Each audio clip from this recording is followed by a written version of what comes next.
Hi, my name is Julia, and I have a story to tell about the power of the blood of the Lamb. I was raised in a Christian home, and it was in a Baptist church, as well as family members that were from down south in the holiness movement, Pentecostal. And so there were two different influences in my life as a Christian and my family. But when I was 4 or 5 years old, I went to vacation Bible school, and I still remember that picture on the wall that I'd drawn or colored in, a drawing of Jesus as a shepherd, and they pasted or taped the picture on the wall until the parents came and picked you up. And I remember waiting for my parents and looking at that picture that I had colored in, and I knew Jesus was my shepherd, that he was my Lord. And there was a picture of even lambs or children in it. I remember that. But I remember he was my Lord. And that was at that age. But when I got older, around 12, I decided to get water baptized. I was water baptized in the church. But my home in the church that I was living in, or living and going to church, there's a lot of truth, a lot of amazing things about Jesus Christ, but the world was also in the church and in my home. We believed in Jesus Christ, it was the foundation, but there was a lot of stuff in the world, like entertainment, scary movies, horror movies, and things like that were still there. But my family had so much love for me and all of us kids, that I gained so much confidence. I knew I was loved. But there was something that from the world that just started to creep in, the lies of the enemy, of how I'm supposed to be for the culture versus how I'm supposed to be for Jesus Christ. And I also wanted to share, I knew the difference between my father, earthly father, and who God was. I did have that separate, but I chose to have man and his opinion more than what I knew about the truth of God as I was growing up. So what wound up happening is, even though I had this confidence, the church, being there on Sundays or youth group on the weekends, what began to happen was the lie of the enemy that says to perform a certain way for people. And so I want to go back to when I was between 10 or 12. I remember my first time praying in the church in the basement on a metal chair on a Wednesday night prayer meeting, and we all sat there and had the prayer requests, and I remember writing it down even up into my teenage years in the back of the Bible, who to pray for salvation. But there's also this other experience in the body of Christ that I had on the other side of the family. I still remember them being with me on the north side of Chicago, by the way. They were from Warrior, Alabama. But they would be in the living room, my great-grandmother and her daughter, my grandmother, my father, my mother, and myself. I don't remember if any of my other siblings were there. But they were on their knees on the floor, bent over the couches. And I remember I was bent over on this cushion chair, this wing-back chair. And I was praying along with them, and they were wailing and crying and calling unto the Lord. And I just remember praying for a certain amount of minutes and praying for people, praying for things, and stopping, and then sitting back on my heels and seeing they're still going. And I'm like, well, maybe I can pray for something more. And I prayed again. And as a little girl, I kept trying to think of what else to pray for. And then finally I sat back on my heels, and I'm like, that's all I can pray for. I don't know what else to pray about. But I bring it up because there was a passion in the hearts of my relatives in the holiness movement, which is a Pentecostal. They spoke in tongues, but I never heard them speak that way. But I knew that there was a passion. And from the church that I grew up, there was a foundation of the Word of God in the Baptist church. It was amazing. But there was the world in it. And in fact, I will say there was an elder on the church board that was part of the Masons. And my grandfather was a Mason. There were Masons in the family. But they also believed in Jesus Christ. So there was this mixture of the culture that was of the world. So when I went to college, I started to go astray. I remember I wanted to go to Bible college at first, but I thought, well, that you don't make that much money, so maybe I shouldn't go. But really, that was my heart, to just look and study Jesus. And on the north side of Chicago, there was a place for that, but I chose to just instead to go to college. I would meet, eventually I would meet this man. He thought I was special, and I thought he was very nice and special too, but I didn't realize I was being led astray. So I remember being seduced by this man, and I did share with him I didn't want my virginity taken. And I thought, oh my goodness. And he reminded me of what the man said afterwards. He said that he apologized. He said, I'm sorry for what he had done. And I remember being stunned that at that moment my virginity was lost. I was keeping my virginity for God and for my husband. And it was gone in a moment. And I thought, in that moment, a lie from the enemy, a lie from the pit of hell, that I was second best to any Christian man because he could find a virgin instead that would be better than someone who had been tainted and it was used good. But there was this moment when my father asked me in college, are you a virgin? And I said, no. And he said, I wish you'd never told me. And I said, then why did you ask? I didn't tell him I was raped. I didn't tell him. Because I kept sleeping with that man. I thought to myself, my virginity was stolen, but the Lord corrected how to really phrase it. I was violated. And it was rape. Staying with that man who had raped me, I kept going with him. I kept staying with him because I thought I'm tainted. Maybe we'll get married one day to make things quote unquote right. But I will tell you, there did come a day where I found out I was pregnant. I had a conversation with this man. He wanted an abortion. I said no. But then in further conversation, and as I shared with him, I'm going to go ahead and have this child on my own. You don't have to raise a child with me. But then when he said, well, then I'll have to marry you. And I just thought, have to marry me? And I remember thinking, if I keep the child and we get married, he'll have resentment that I had the child. He'll divorce me.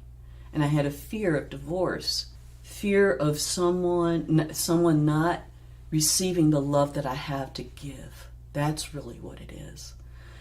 But anyway, when he said that, I said, well, maybe we will get the abortion. I remember thinking, no, I don't want it. So one day, days go by, and he parks on the north side of Chicago on Elston Avenue. And we get out of the car. I don't even know where we're going yet. And he starts pulling out a little sheet of paper from the classified ads in the newspaper. And I knew I had seen the classified ads before, and we had talked about abortion. I thought, I wonder. And then I thought, no, I know. We're going to an abortion clinic, even though he said, we're going to see a doctor. And I remember one foot after the other, I thought to myself, where are the protesters? Where are the protesters? I was looking for protesters, somebody else to get me out of the situation. I didn't think to run by myself. I thought, then he'll chase me. And then I thought, even if the protesters were mean, I'm like, I'll go to them. Where are they? I want them to take me home. And we kept walking in because I saw no protesters. And then I still remember visiting with the counselor, which is really not counseling at all, actually. But I knew she was just making sure that I was going to go through with it. I remember thinking maybe I could use her phone to call my parents. And I thought, even though they would have shame, they would get over it, even though there'd be shame. And I remember thinking, is there a place that will help me raise the children away from my family? Because I didn't want the shame, even though they'd get over it. But that shame piece was a really an evil tool from the enemy that deceived my family as well as myself. And I didn't call. And back then it wasn't cell phones. It was either call, they might answer, or they might not be home. But instead I did go through with the abortion. I do remember going through with it, and it all boiled down to fear of divorce, I thought, but I realized later it was really my desire for my love to be received from someone.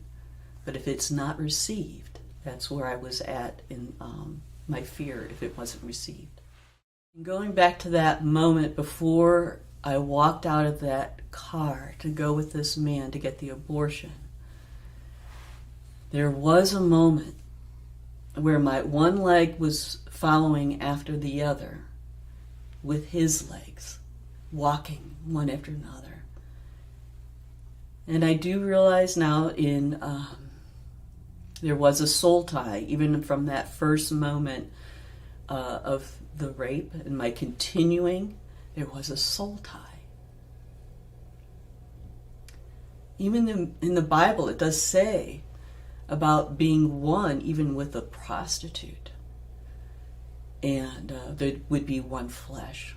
There is something spiritual that happens that was meant for just a husband and wife, but there it was with this man. And in Genesis also, a woman in Genesis 3, the Eve, who took that apple, one of the things that the Lord spoke to her was something like this, that her desire would be for her husband.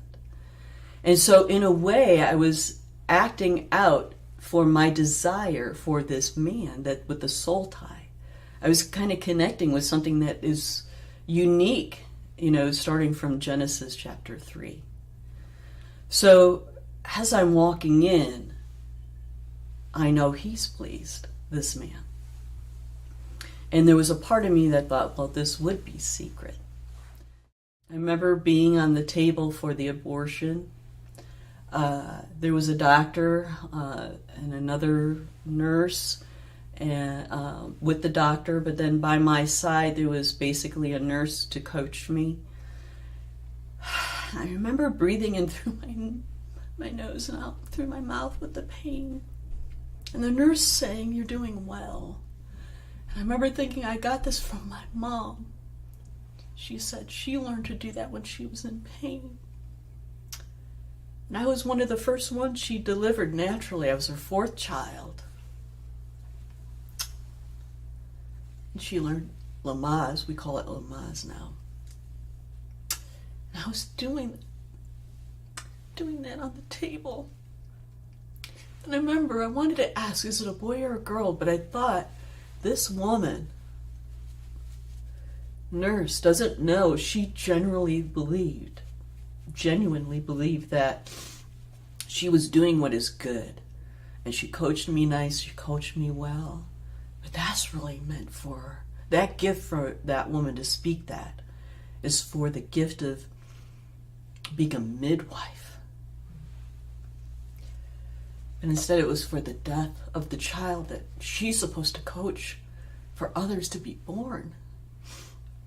And I remember thinking, I don't want to hurt their feelings for me asking if it was a boy or a girl. I put their feelings in front of the truth of who God is and who He says we are. So see, I put mankind and pleasing mankind first. So the abortion happened with the suction soundings like you hear at the dentist with the suction sounds. It's awful, the vacuum sounds. And afterwards, it was about 10 to 20 minutes. But going on to the recovery room, I remember there was basically a row along the walls of women in beds in a slightly dark room where we were recovering. And in that recovery, I just remember we were all very quiet. We were all very quiet, and I thought, we're all mourning. And I will be honest with you, I know others think that it wasn't a real baby, but as a believer, I knew. It's worse when you know. I knew. So I remember when we left that place, my boyfriend at that time took me to his apartment where he and his roommate were getting ready to move, which I had no idea. And he took me down this spiral staircase into the basement where there was a raw concrete basement, very dirty, and a mattress on the floor. I'd never seen that basement before. Part of the apartment, and there was just a mattress on the edge of the wall. And then one light bulb that was on the ceiling without a regular covering fixture.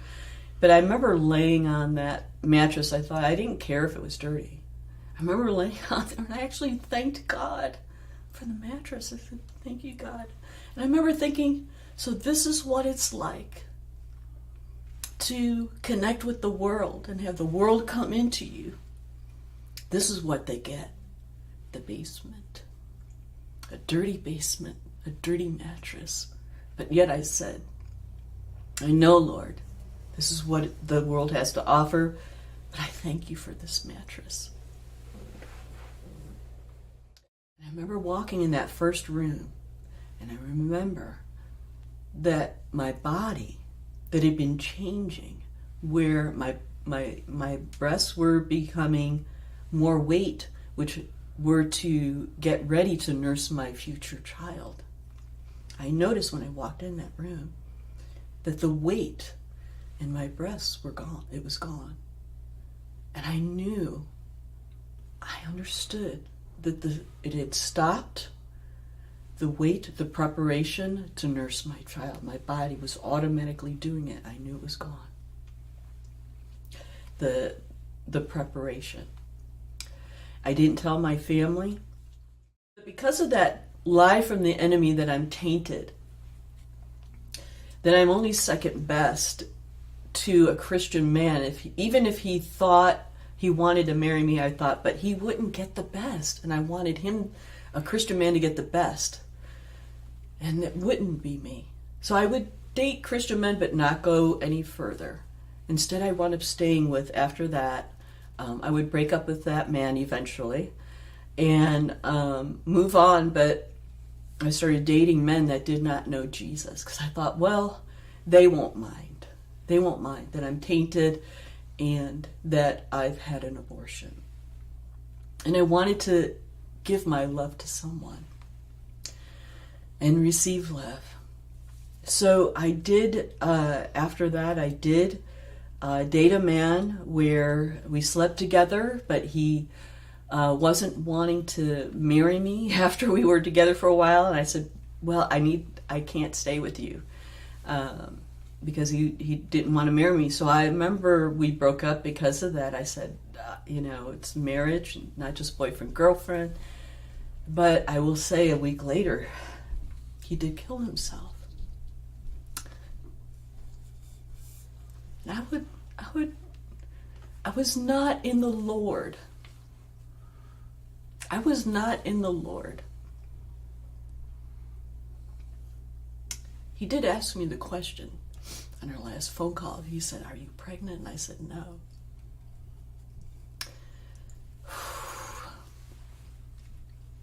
But that man had a friend. And so though his parents did not have a funeral, the friends started getting together. And through that connection, I met one of his friends that I had seen before.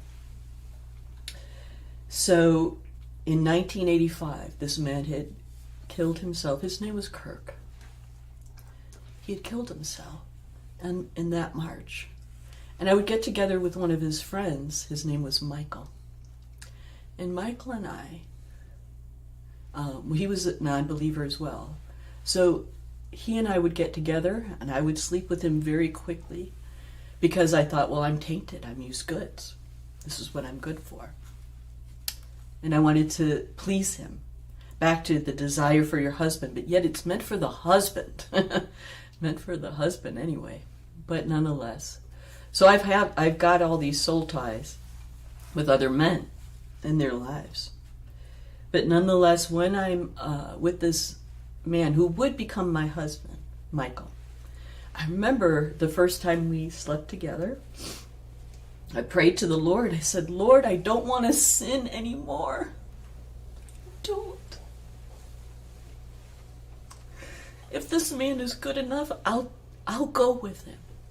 If he's good enough, if he's okay, I'll marry him. I don't want to sin anymore. What I didn't know is trying not to sin and making ways to try not to sin was not the same thing as freedom from the law of sin and death, which is what I would come to truly understand later. But in that moment, I was trying to fix it. It was like fig leaves in the Garden of Eden. I'll cover it this way. I eventually fell in love with him. 3 weeks later, I thought, yes, this is the man. I'm going to marry him. And I was so in love, and he loved me, and we got engaged and then got pregnant before we got married. And I do recall saying to him and being ready that I'm not going to have an abortion. If he wants an abortion, that will be it. It's the child's life more important. God had helped me. I didn't want to go through that again. And so I was pleasantly surprised that he said that he didn't want to do the abortion either, so we stayed together. So that would be my first child that I gave birth to, Elizabeth.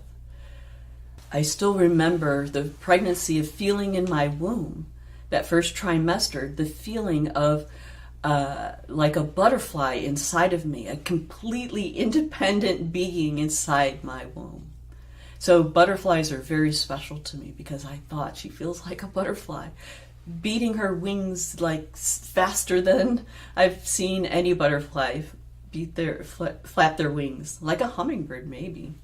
But I will tell you that when she was born, her they had one of those mirrors where you could see the baby being born, the mother who's delivering. And the doctor said to take a look, and he moved out of the way for me to see the baby, my daughter Elizabeth. I didn't know if she was a boy or a girl yet, but just her head was out. Her eyes were opening and closing, like blinking, trying to just see before the rest of her body even was out. And then she was born, and we all celebrated. It's a girl, it's a girl. And she was placed on my chest. And I understood so much then. I have 3 children, living children. We would have a miscarriage between my second and third child. And when I was pregnant with our third child, I experienced something that was different in our marriage that I hadn't experienced before. And it was complete rejection from my husband that I was pregnant. I gave birth to my child. His name is Christopher. My second daughter, by the way, is Laura. Amazing children, all young adults now. I'm honored that God blessed me with them in so many ways. Gifts given to the world in amazing ways. Later, my husband and I would make a decision, and that we couldn't afford a divorce, so we'll stay together, but we'd eventually make a decision, a joint decision, to have affairs. And so we both committed adultery against one another. And we were still married, but the divorce thing was there too. So, but eventually my husband would want to stay together, and we did. So this is for the future birthdays of the unborn. My desires for any mom that is carrying a child that you're considering abortion for the child. So this is to you, unborn children, whoever has an ear to hear, because even John the Baptist was baptized in his mother's womb at 6 months. Happy birthday to you. Happy birthday to you. Happy birthday from your future birthdays, unborn children. Happy birthday to you, and many more.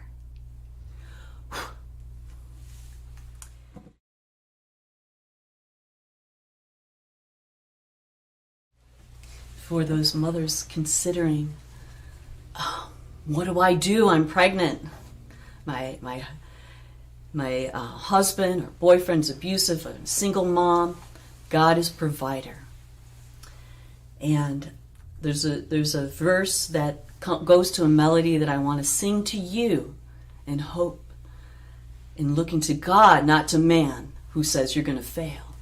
Because with God you're going to live and provide for this child through him.